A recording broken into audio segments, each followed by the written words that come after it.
성경 말씀 요한복음 8장 12절입니다.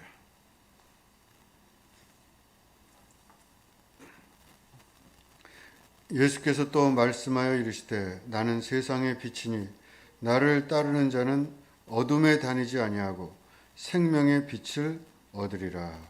아멘. 오늘은 목회부에서 특송 있겠습니다. 특송 후에 김혜진 목사님 세상의 빛이란 제목으로 말씀 전해 주시겠습니다.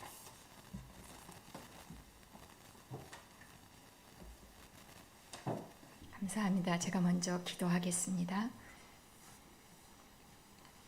하나님 아버지, 오늘도 말씀을 나누고자 합니다.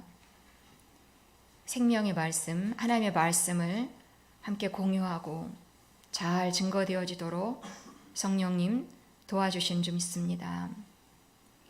믿음 가운데 견고하게 서서 말씀에 서서 세상을 이길 수 있도록 우리를 그렇게 하셨사오니 우리도 순종하며 이 시간에 마음의 문을 열고 주의 말씀에 청종하며 말씀에 지시하는 바를 믿음의 지식으로 잘 받아들이기를 원합니다. 성령님 도우셔서 일이 효과적으로 일어날 수 있도록 이 시간에 성령으로 충만하게 하옵소서. 주 예수 그리스도 이름으로 기도합니다. 아멘. 다음 주는 오늘 설교를 하면서 다음 주 이야기를 하게 되네요. 다음 주는 추수감사주일입니다. 1년에 감사한 제목들을 생각해보고 하나님께 감사드리는 날이죠. 그래서 오늘부터 다음 주까지는 감사에 대한 이야기를 좀 하라 이렇게 담임 목사님 지시가 있으셨어요. 그래서 생각을 해봤는데요. 최고의 감사할 일들은 많이 있지만 최고의 감사 한 가지를 꼽으라면 역시 예수 그리스도. 예수 그리스도가 오늘도 나의 최고의 감사요. 1년 중에 돌아봐도 그것이 감사요. 예수 그리스도가 평생에 영원토록 오직 예수 그리스도가 감사 제목이죠. 그러니 감사하려면 이유를 알아야지 정말 감사가 나오잖아요. 그러니까 예수 그리스도가 왜 감사인지, 예수 그리스도가 나에게 무슨 일을 했는지, 그래서 내 삶이 어떻게 변했는지 그것을 알수록, 깨달을수록, 그걸 계시라고 하잖아요. 알수록, 그 깊이와 넓이와 높이를 알수록, 예수님에 대해서 알아갈수록 감사가 넘쳐난다는 거죠. 감사합니다. 이렇게 할 수도 있지만 감사해요. 너무 감사해요. 이렇게 격하게 감사할 수도 있지 않겠어요? 오늘도 요한복음 8장의 본문인데요. 요한복음 8장에는 주인공이 역시 예수님입니다. 성경 전체 어디를 봐도 예수님이 주인공이에요. 구약에도 신약에도 어디를 봐도 예수님이 주인공인데 때마다 등장하는 인물들은 있죠. 오늘도 요한복음 8장에는 등장하는 인물이 잘 알려진 인물이 있습니다. 간음하다가 현장에서 잡힌 여자예요. 그 여자가 끌려와요. 예수님 앞으로. 사람들이 끌고 와서 예수님 앞에 저렇게 둡니다. 이 여자가 오늘 등장을 해요. 간음한 여자. 초등학생들한테도 이야기를 해줬어요. 근데 간음을 설명하기가 쉽지가 않더라고요. 애들이 이해를 잘 못할 것 같아요. 그래서 되물었어요. 간음이 뭐야? 그랬더니 어떤 아이가 손을 딱 들더라고요. 바람 피는 거요. 맞다. 네 말이 맞다. 바람 피는 건 이 범위가 아주 넓잖아요. 마음의 음욕만 품어도 간음이라고 하셨으니까. 이 간음은 7계명, 제7계명. 이 죄입니다. 명백한 죄입니다. 간음은 나쁜 것입니다. 드라마에서는 이런 거를 그냥 멋있게 그럴 수도 있도록 그렇게 연출이 되지 아닙니다. 간음은 죄입니다. 사람들이 이 여자를 끌고 와서 묻는 거예요. 예수님한테. 이러한 여자는 남자도 물론이지만 간음한 자는 돌로 쳐서 죽이라고 했는데 모세 율법에 어떻게 할까요? 예수님한테 몰라서 묻는 게 아니에요.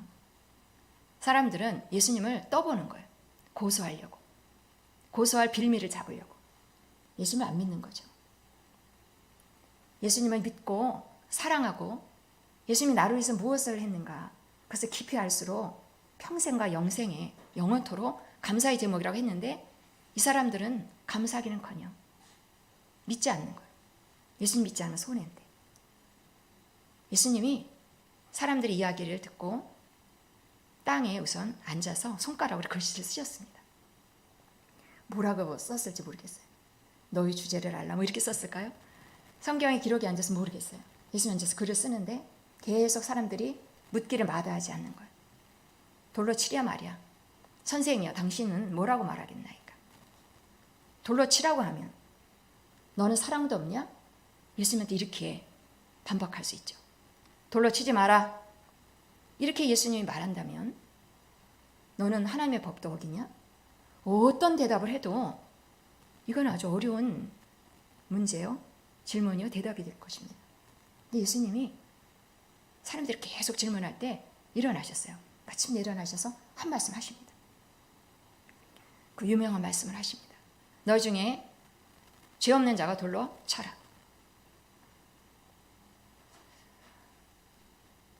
아주 온전한 말씀을 하셨죠. 어떻게 그런 말씀을 하실 수 있을까요? 돌로 치랴 말이야 이게 아니라 죄 없는 자가 돌로 치라. 예수님의 말에는 온전함이 있습니다. 그럴 수밖에 없죠. 하나님이 온전하시듯 예수님 말씀은 온전할 수밖에 없죠. 예수님이 온전하시다는 거 알고 근데 이 말은 들을수록 생각할수록 너무 온전해요. 죄 없는 자가 돌로 치라. 중학생들에게도 이 말씀을 가르쳐줬어요.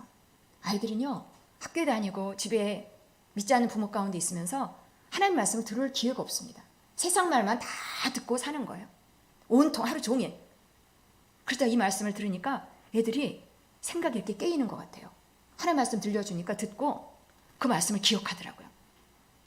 한 일주일 지나서 그때 그 여자한테 예수님이 뭐라고 그랬지? 죄 없는 자가 돌로 치라고 했죠. 애들 말씀이 애들 가운데 들어가는 거예요.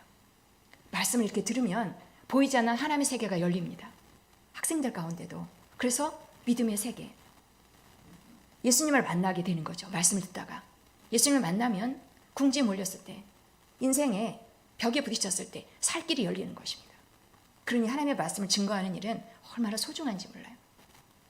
저희 샘터교회는 초등학생이나 중학생들 이렇게 다음 세대를 소중하게 여기고 말씀을 가르친다. 이런 칭찬을 제가 최근에 들었습니다. 너무나 좋은 이야기 아니에요? 다음 세대를 키울 때 교회의 미래가 있는 것입니다.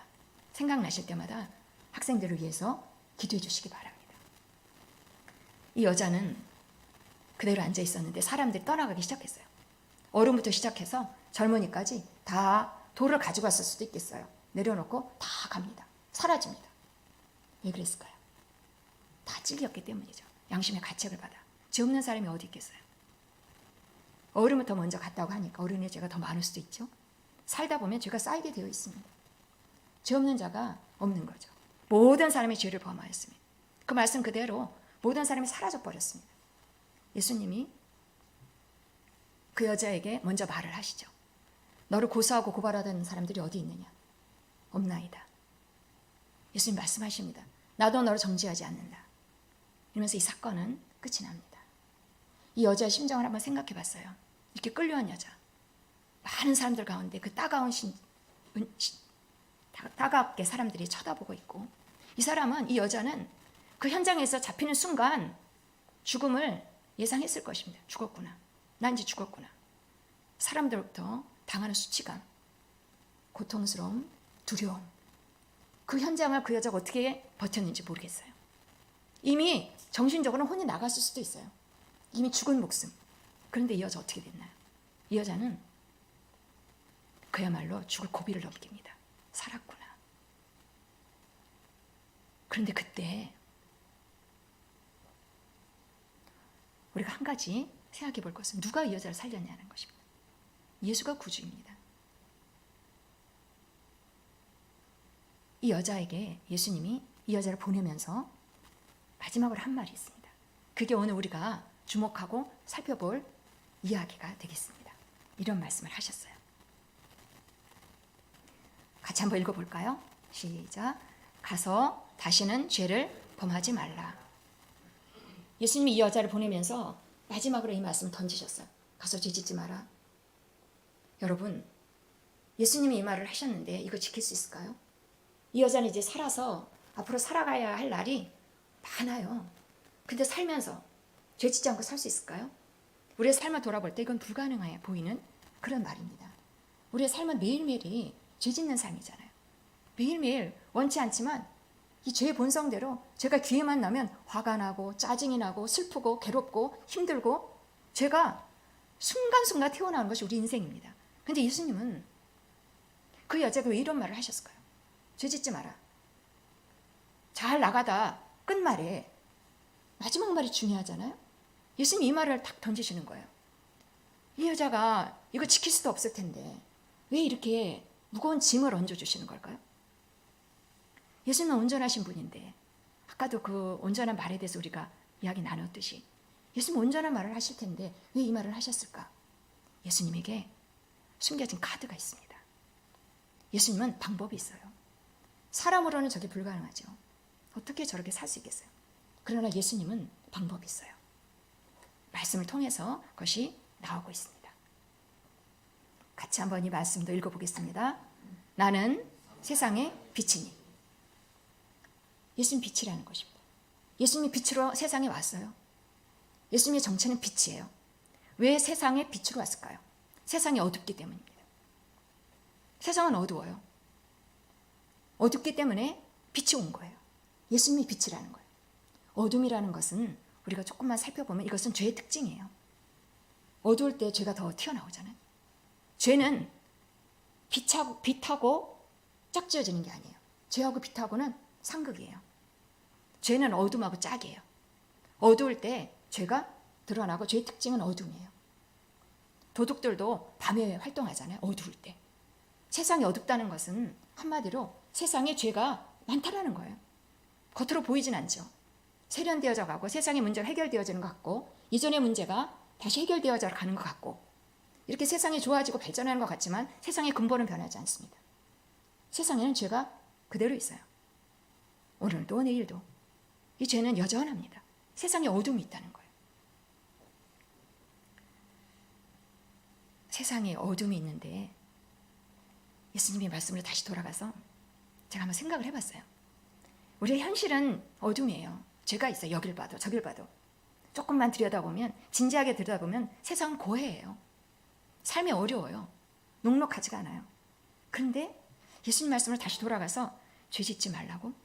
죄 때문에 이렇게 인생이 힘든데 죄 짓지 말라고. 만약에 우리가 죄를 짓지 않는다면, 죄 짓지 않는 세상이라면 어떻게 다를까요? 내가 죄를 짓지 않는다면 내 가정만 생각해봐도 달라질 것입니다. 아내와 남편이 죄를 짓지 않는다면 아내는 남편을 존경할 것이고 항상 남편은 아내를 항상 자기 몸처럼 사랑할 것이고 가정은 어떻게 변하는 걸까요? 천국이죠. 죄가 없는 가정. 아이들은 어떨까요? 아이들이 학교에 갈 때 학교에 가서 가는 발걸음이 즐거울 거예요. 왜냐하면 거긴 죄가 없으니까. 죄가 만약에 없다면 죄 없는 세상에서 왕따도 없고 이기심도 없는 그런 학교 생활을 아이들이 한다면 얼마나 즐겁게 그것을 향해서 가고 싶어 하겠어요. 아침에 벌떡 일어나겠죠. 돌아와서도 집에 와서 짜증 부리는 일 없이 그렇게 아이들도 인생을 살아갈 것입니다. 우리 일터에도 마찬가지입니다. 일터에 때마다 문제가 발생하지 않겠죠. 죄 때문에 나타나는 것은 좋은 일이 아닙니다. 문제의 원인은 죄입니다. 그런데 죄가 없다니. 죄가 없는 세상은 상상만 해도 너무 기쁘고 좋은 일입니다. 근데 예수님 그걸 얘기하시는 거예요. 죄 짓지 마라. 죄 없는 거에 대해서 말씀을 하시는 거예요. 그러나 다시 우리가 돌아올 때, 현실을 볼 때, 현실을 직시할 때 세상에는 죄가 관영해 있습니다. 오늘도 죄, 우리의 삶에는 늘 죄가 늘 있습니다. 본성이 약하기 때문입니다. 그런데 이 세상에, 이런 세상에 필요한 것이 있다면 이런 어둠의 세상, 어둠 있는 세상에 필요한 것이 있다면 빛입니다. 사람들은 고통스럽다라고까지만 생각해요. 진단만 해요. 아, 정말 인생 힘들다. 어렵다, 괴롭다. 여기까지만 생각해요. 그러나 누구도 이 죄를 해결할 만한 방법이나 노력이나 수고를 할 수가 없어요.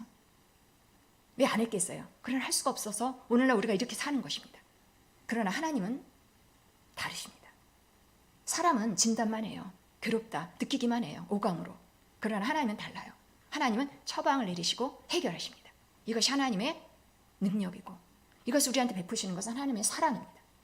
하나님은 이 어둠에 대해서 처방을 정확하게 내리시고 보내셨어요. 빛을 보내신 것입니다. 세상에 빛이 왔어요. 예수님이 빛으로 온 거예요. 빛이 오면 어둠은 이기지 못합니다. 어둠은 빛을 이기지 못해요. 어둠은 떠나게 되어 있습니다. 하나님은 예수님을 통해서 그 일을 이루신 거예요.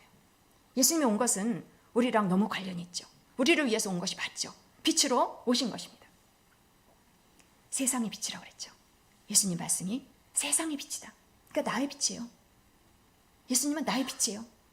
나는 어둠만 잘 보잖아요. 근데 빛이 있는 거예요. 예수님이 빛이다. 나 예수님 믿는데, 이 말은 익숙한데, 빛인데, 예수님 빛인데 여기는 익숙하지 않을 수 있는 거예요. 근데 빛이에요. 예수님 빛이에요. 어둠만 있는 게 아니에요. 우리는 한쪽만 보아왔다면 이제 시선의 교정이 필요합니다. 빛이 왔다니까요. 빛이 왔는데 세상의 빛이에요. 나의 빛이에요. 나에겐 빛이 있고 또 이렇게 적용해 보실 수 있어요.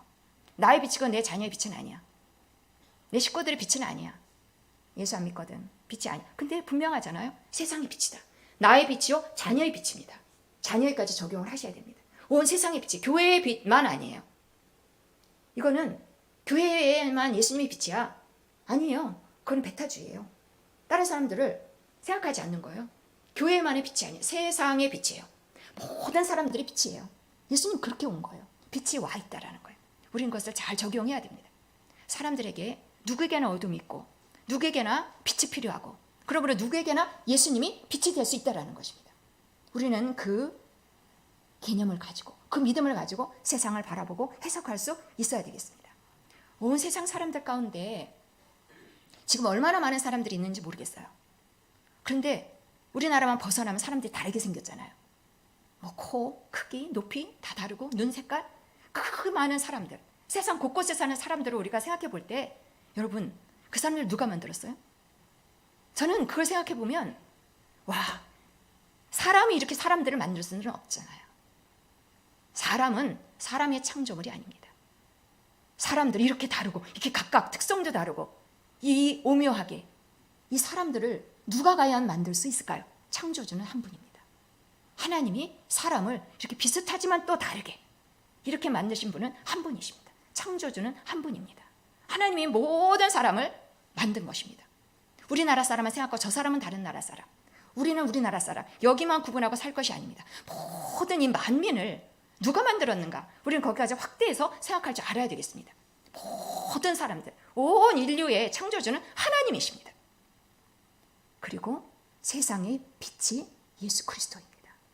모든 사람, 모든 인류의 빛이 필요하고, 모든 사람은 죄를 범하였으며 다 어둠이 있다니까요. 색깔이 달라도, 피부 색깔이 달라도, 그 사람의 깊이 안에 있는 거는, 문화는 달라도 그 안에는 똑같아요.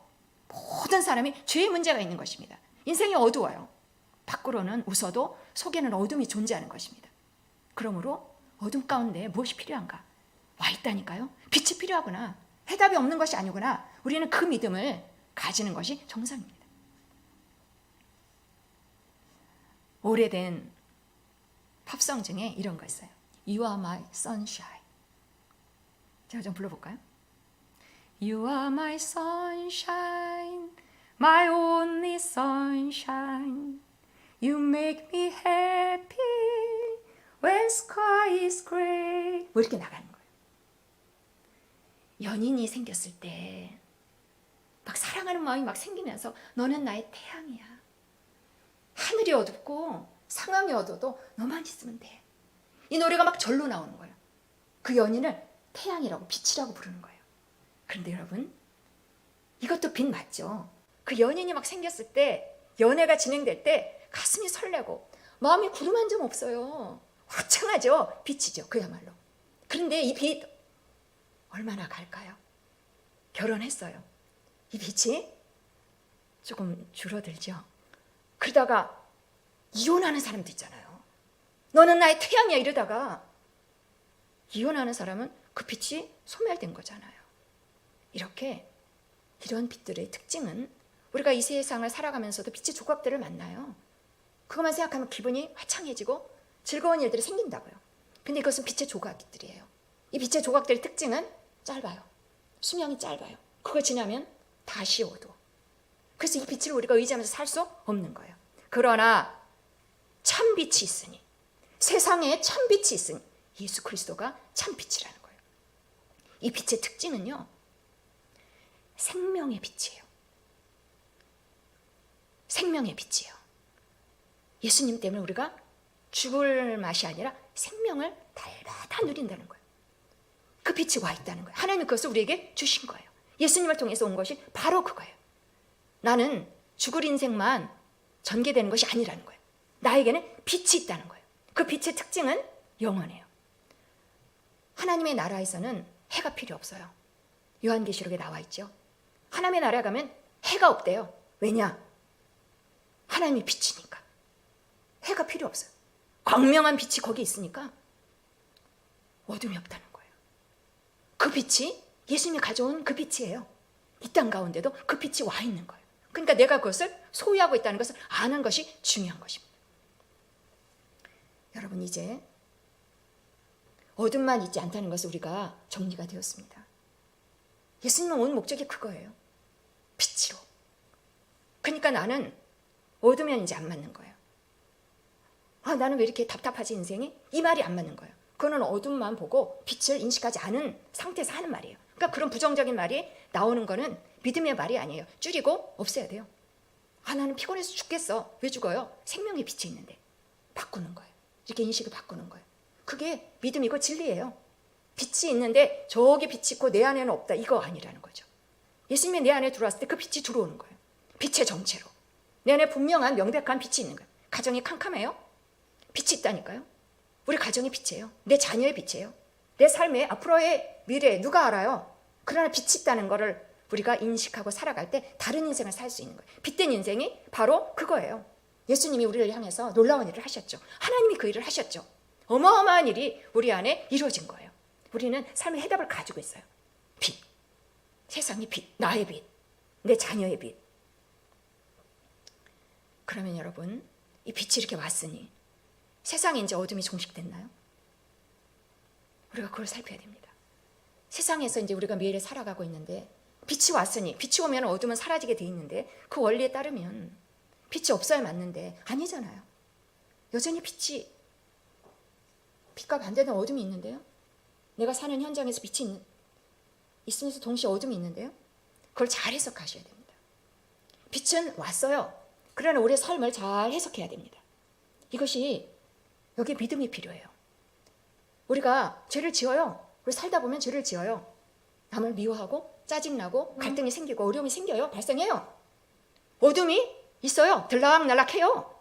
그런데 어디가 바뀌었느냐? 본성이 바뀐 거예요. 죄를 하나도 안 짓는다는 얘기가 아니에요. 본성이 바뀐 거예요. 본성이 있을 때, 본성은 가만히 있다가도 틈만 나면 나오는 게 본성이잖아요. 숨겨져 있다가도 화나는 상황이 되면은 탁 나오잖아요. 이게 죄의 본성이 있기 때문이에요. 근데 우리의 죄의 본성이 이제 바뀌었어요. 죄의 본성이 이제 아니에요. 의의 본성을 바뀐 거예요. 의의 본성을 바뀌었다니까. 나는 언제든지 의를 행할 수 있는 거예요. 미워할 수 있어요. 막 싸울 수 있어요. 그러나 거기 오래 머물지 않습니다. 난 이런 사람이 아니야. 내 안에 빛이 있어. 빛의 세계는 어떤데요? 빛의 세계는 달라요. 미움에 오래 머무르지 않아요. 갈등에 오래 머무르지 않습니다. 좌절에 오래 머무르지 않습니다. 이게 달라진 거예요. 이게 빛이에요. 빛을 인식하는 삶. 그러니 죄 가운데 오래 머물지 않아요. 그래서 죄 짓지 말라. 예수님 그렇게 말씀하신 거예요. 안 되는 말씀 하신 것이 아니라 그 원리가 그래요. 빛이 있기 때문에 어둠에 계속 다니지 않는 것이에요. 또 하나, 우리의 현실을 볼 때 내게 빛이 있는데 왜 어둠이 들락날락할까? 여기서 중요한 원리를 우리가 꼭 기억해야 됩니다. 그것은 빛이 어디에 들어왔느냐 이겁니다. 우리 안에는 영이 있어요. 영이 있고 마음이 따로 있어요. 마음하고 영하고 구분돼야 돼요. 구별하셔야 돼요. 마음만 있는 줄 알아요, 사람들은. 내 마음이 최선을 다해서 사는 것, 그것이 사람들은 사람들의 목표요. 사람들의 삶의 방식이에요. 근데 아니에요. 영이 있어요. 하나님의 중요한 예수님을 통해서 말씀하시잖아요. 영으로 난 것은 영이니. 영이신 하나님이 우리를 변화시킨 것은 우리의 영이에요. 예수님을 받아들이는 순간 영이 생명을 탁 탄생시키는 거예요. 영이 바뀌는 거예요. 영에는 옛날 나가 없어요. 새로 지음을 받은 나가 있는 새 사람이 있는 거예요. 하나님이 예수님을 통해서 그 일을 하셨다니까요. 빛이 거기에 있는 거예요. 빛의 세계. 내 영 안에는 이렇게 한번 만져보실래요? 영은 만져지지 않아요. 안 만져져요. 근데 있어요. 영은 느낌도 없어요. 인식도 없어요. 말씀을 통해서 우리가 알 뿐이에요. 근데 그 영에는 달라요. 상태가 달라요. 그걸 꼭 기억하셔야 돼요. 영에는요, 사랑이 있고요, 희락이, 기쁨이 있고요, 영에는요, 하나님의 특성이 다 녹아 있어요. 사랑과 희락과 화평과 오래 참음과. 여기에는요, 나쁜 것이라는 없어요. 어둠이 없다는 거예요. 여긴 빛뿐이에요. 성령이 열매 맺는 그 일들만 내 안에 탄생되어 있는 거예요. 그거를 인식하면서 사시나요? 인식할 때 달라집니다. 난 이런 사람이야. 난 또 죄 지었네. 마음으로 죄 짓는 거예요. 마음은 어떨까요? 상태가. 영은 완벽해요. 어르신들도 어린이들도 똑같아요. 다 영이 있고 이 영이 예수 믿는 순간 탄생을 합니다. 하나님을 닮은 하나님의 자녀로. 하나님의 특징이 내 영에 다 있다는 것입니다.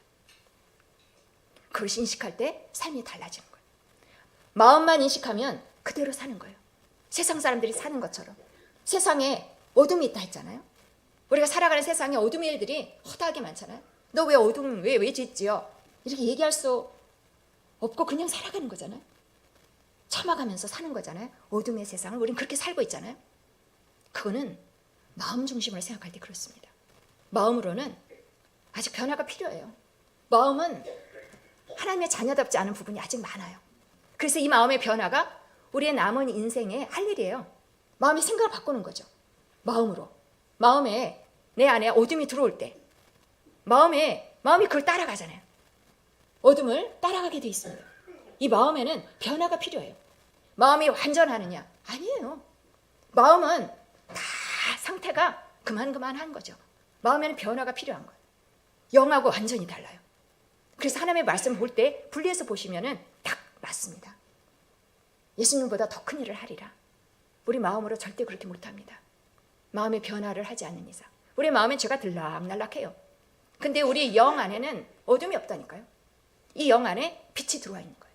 그러므로 우리는 빛이 영 안에 가지고 있기 때문에 영이 내 거잖아요. 영이 나잖아요. 이 영 안에 빛이 있기 때문에 죄를 짓지 않을 수 있는 거예요. 우리가 할 일은 마음을 새롭게 영하고 똑같은 상태로. 이거는 나만이 할 수 있는 것입니다. 시간은 걸립니다. 워낙 이 마음에 중심을 두고 산 우리 인생이 너무 길어서 이 마음대로 마음 중심을 마음이 슬프면 슬프고 마음이 아프면 아프고 마음이 기쁘면 기쁘고 우리는 마음의 판단에 맡기고 있습니다. 그게 아니라는 것입니다. 마음은 얼마나 내가 나를 봐도 어떨 때는 저 사람이 좋아 보이고 어떨 때는 저 사람이 싫고 변덕스럽습니다. 마음은 변화가 필요한 영역입니다. 영은 완전합니다. 하나님을 닮았습니다. 하나님의 생명이 들어와 있습니다. 오늘 말씀에 의하면 빛이 그 안에 들어와 있는 것입니다. 그러니까 우리가 할 일은 인식하는 것입니다. 나는 누구인가? 나는 죄인이야. 이제 그 말을 많이 안 하셨으면 좋겠어요. 죄를 짓지만 우리 안에 의의 본성이 탄생했기 때문입니다. 난 다르게 살 수 있어요. 그것을 인식하는 데 시간이 필요하지만 인식할수록 하나님이 요구하시는 예수님을 통해서 오늘 말씀하시잖아요. 죄 짓지 마라. 그 삶을 살 수 있는 것입니다. 나의 본성의 변화를 통해서 언제든지 의를 행할 수 있어요. 의인의 특징은 7.8기입니다. 영의 특징은 7.8기입니다. 영의 사람, 영을 그렇게 변화시킨 사람, 영에 변화된 사람, 하나님의 자녀로 살아가는 사람, 마음을 인식할 뿐만 아니라 영을 인식하는 사람의 삶은 7.8기예요. 7번 넘어져도 8번째 일어나는 인생. 이게 빛이에요. 이게 빛의 삶이에요. 예수님 오셔서 하신 일이 그렇게 큰 소득을 우리한테 주신 거예요. 우리 삶은 이제 달라졌어요. 안을 들여다보시기 바랍니다. 밖을 상황을 움직이기 전에 내 안에 뭐가 있는가? 어둠만 있는 거 아닙니까? 빛으로 바꾸셔야 됩니다. 나는 빛이야. 짧으시면 짧게 빛이야. 어두운 장면을 볼 때 빛 이렇게 말씀만 하세요. 그럼 빛이 인식이 되면서 내 생각이 바뀌고 나의 삶의 태도가 달라지는 것입니다. 오래 어둠에 머무르지 않게 됩니다.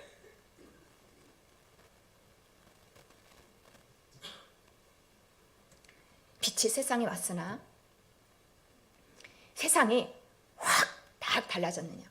나만 바뀐 거예요. 예수님을 영접한 자에게만 빛이, 거기만 빛이 유효한 거예요. 보실래요? 같이 한번 읽어보겠습니다. 나를 따르는 자는 어둠에 다니지 아니하고, 아멘. 예수님을 따를 수 있어요. 빛을 따를 수 있어요. 빛을 따를 때 어둠이 없어져요. 맞잖아요. 빛을 따를 때 어둠이 없어지는 거예요. 빛을 따르지 않으면 어둠은 그냥 있는 거예요. 어둠이 해결이 안 되기 때문에. 그래서요, 둘 중에 하나예요. 빛을 따르느냐, 빛을 따르지 않느냐. 하나님은 하실 일을 다 하셨어요. 세팅 완료. 하나님 다 하셨어요. 빛을 보내셨어요. 인생 가운데, 어두운 인생 가운데 세상에 빛을 보내셨어요. 세상 살이에 곤고하지 않도록 생명을 누리면서 살 수 있도록 빛을 보내셨어요. 그 다음에 우리의 선택의 문제가 남아있는 거예요. 빛을 따르느냐, 빛을 따르지 않느냐. 둘 중에 하나입니다. 어중간한 건 없습니다. 빛을 따를 때는 어둠에서 자유하게 되는 것입니다. 어둠에 다니지 않습니다. 빛을 따른다는 건 예수님을 믿는 거예요. 예수님 믿는 순간 빛이 내 안에 오는 것입니다. 난 빛을 소유한 자가 되는 것입니다. 나의 인생은 어둠에서 빛으로 바뀌는 것입니다. 어둠은 더 이상 내 안에 존재할 수 없는, 죄 짓지 않는 삶이 그때 가능한 것입니다. 빛을 따를 때 빛을 따라야 됩니다. 예수님을 영접해야 됩니다. 예수님 받아들이고 내 안에 빛이 있다는 것을 날마다 인식을 해야 됩니다.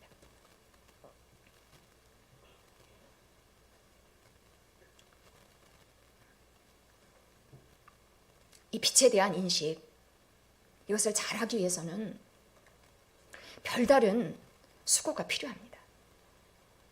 그냥 이 말씀 듣고 어머 빛이야, 내 인생은 빛이야, 어둠이 아니지, 이렇게 일주일에 한 번 모여서 우리가 모여서 예배드리고 말씀 듣고 가잖아요. 그리고 일주일 동안 열심히 인생을 살잖아요. 여러분은 많은 에너지가 많을 때 아주 소중한 시간들을 세상살이에 쓰시잖아요. 그리고 남은 시간 피곤해, 하루를 지내고 피곤할 때, 소진 다 됐을 때 어제 한번 기도 조금 해볼까? 그러다가 졸기도 하고. 이렇게 해서는 이 빛의 인식이 잘 안 됩니다. 세상 사람들과 똑같이 어둠에 다닐 뿐입니다. 세상은 어둡다니까요. 그러려면 빛을 인식하고 빛의 세계에서 살려면, 이 영에 잔뜩 들어있는 이 빛의 세계를 풀어서 살 수 있다면, 그렇게 살려면 별다른 노력과 수고가 필요한 것입니다. 그냥 가만히 세상을 열심히 살고 일주일에 한 번 밥 먹고 일주일에 버틸 수 없습니다. 날마다 수고가 필요한 것입니다. 내가 정말 정신이 깨어있을 때 하나님을 찾고 기도가 꼭 필요합니다. 말씀이 필요합니다. 말씀을 읽고 한두 마디라도 말씀을 고백하는 것이 필요합니다.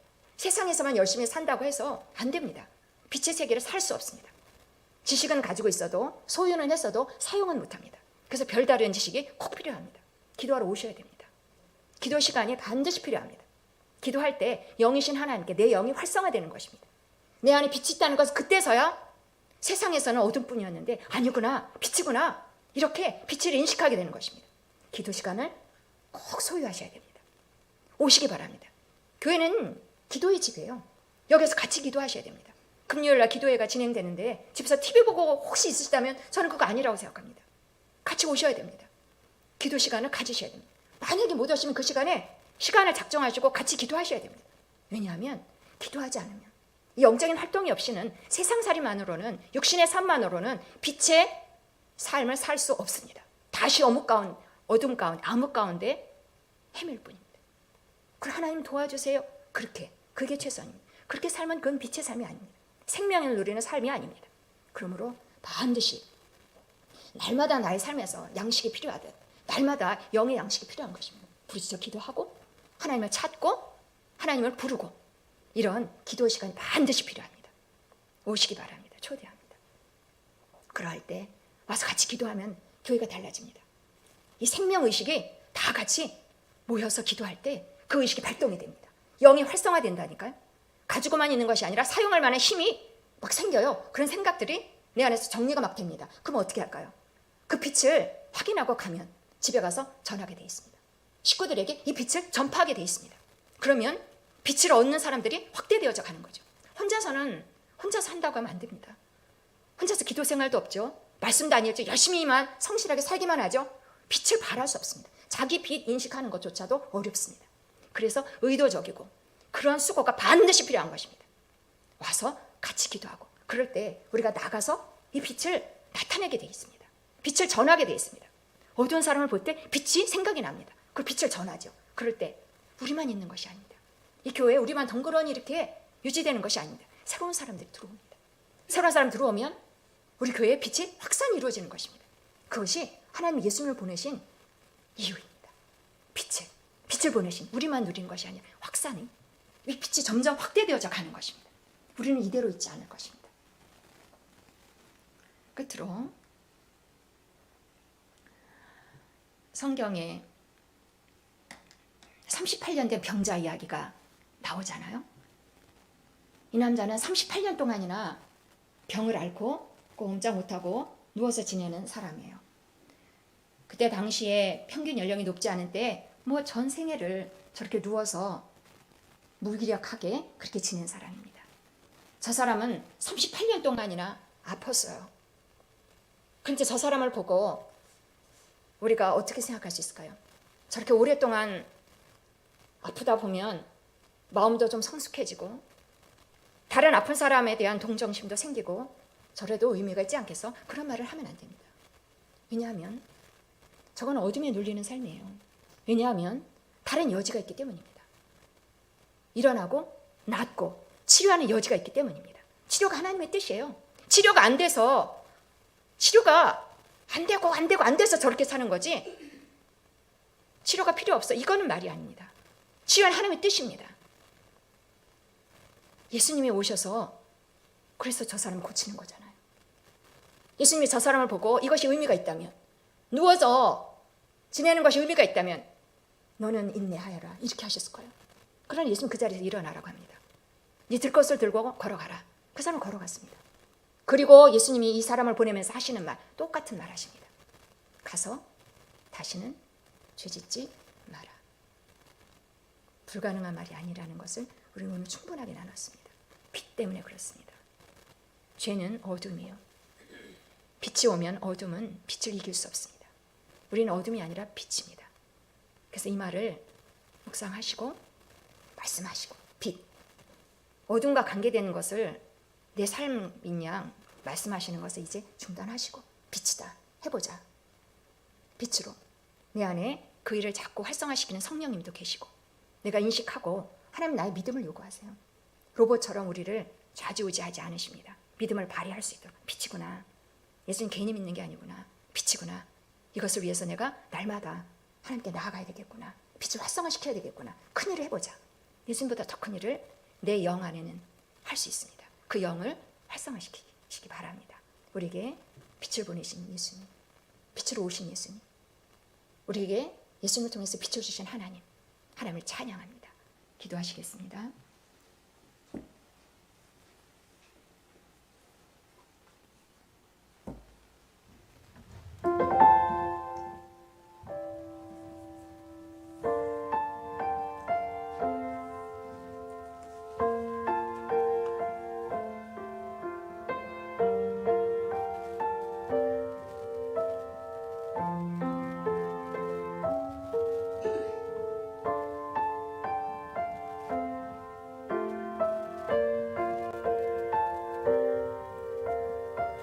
할렐루야. 하나님 아버지 감사합니다. 우리의 삶 가운데 어두운 인생 가운데 빛으로 예수 그리스도를 보내시고 빛이 와 있습니다. 하나님 죄짓지 않을 수 있습니다.